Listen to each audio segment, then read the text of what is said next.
Hi, my name is Michelle Kruger. I'm a senior financial planner at Gratus Capital, and today we're going to talk about budgeting.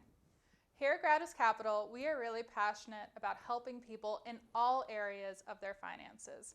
The last few years, inflation has been dominating the headlines. The cost of everyday goods and services has been going up, and this is causing a lot of people financial stress. We want budgeting to be a tool in your financial toolkit to help you feel more in control of your money. Before you start the budgeting process, we recommend that you spend some time reflecting on what you want to get out of the budgeting process, why you're even engaging in the budgeting process to begin with. Is it something that could help you and your spouse connect about your money and talk about what you want to use your money for? Could it help you figure out what your financial goals are or whether your spending is aligned with your financial values? So how do you create a budget? First, figure out what sandbox you have to play in. List out all of your sources of income for a given month. Next, take a look at your expenses.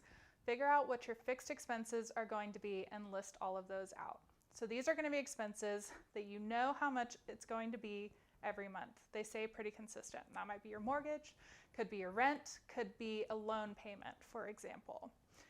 You should also account for variable expenses. These are expenses that change month to month. You may not know exactly how much it's going to be, but you typically have a pretty good idea of how much it is. That might be your gas bill, could be water, could be groceries. You should still make sure you're accounting for these expenses in your budget every month.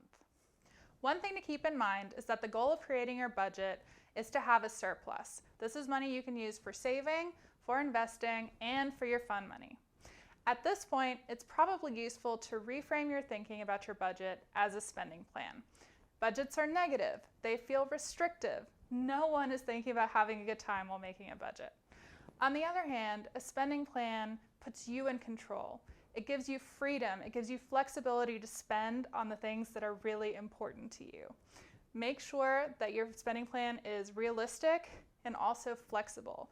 You want to make sure that you're able to adjust your spending as your life changes, as the things that are important to you change as well. If you'd like to talk more about budgeting and how to create your spending plan, please reach out to us here at Gratus. We're happy to help.